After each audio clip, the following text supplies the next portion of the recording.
मैं air condition cabin के बारे में बहुत आग्रही था,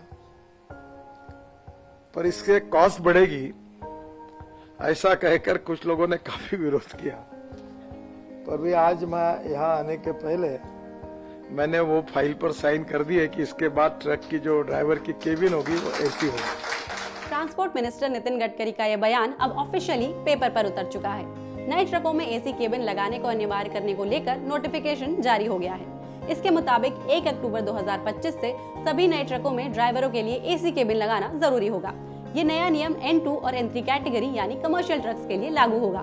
सरकार का ये कदम ट्रक ड्राइवरों के काम करने के हालातों को बेहतर करने के मकसद से उठाया गया है। नितिन गडकरी पहले ही कह चुके हैं कि देश में ट्रक ड्राइवर्स की कमी है और इसी के चलते उन्हें 14 से 16 घंटे लगातार काम करना पड़ता है।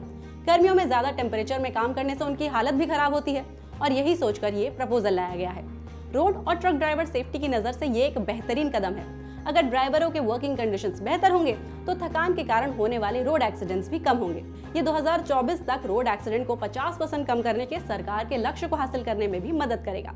लेकिन ये प्रस्ताव लाने के दौरान ही ये भी जाहिर कर दिया गया था कि इससे ट्रक बनाने वाली कंपनियों का खर्च बढ़ सकता है, क्योंकि अब ट्रक मैन्युफैक्चरर्स को एसी सिस्टम वाले केबिन के चेसिस तैयार करके देना होगा, जबकि पहले सिर्फ केबिन को फिट करके दे दिया जाता था।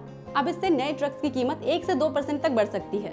साथ ही पुराने ट्रकों को नए नियम के हिसाब से ढालने के लिए उनकी फिटिंग पर भी काम करना होगा, जो ट्रांसपोर्ट बिजनेसेस की लागत को भी बढ़ाएगा। और तो और एसी लगने से ट्रक चलाने की सबसे बड़ी कीमत यानी फ्यूल पर भी ज्यादा पैसा लगाने होगा।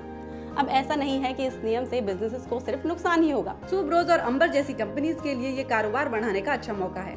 ऑटोमोबाइल्स के लिए एसी और उससे जुड़े एलिमेंट्स बनाने वाले ऐसी कई कंपनीज के लिए ये मार्केट और रेवेन्यू बढ़ाने की अच्छी अपॉर्चुनिटी होगी। आप इस नियम के बारे में क्या सोचते हैं, हमें कमेंट करके बताएं और NDTV प्रॉफिट हिंदी को सब्सक्राइब करना ना भूलें।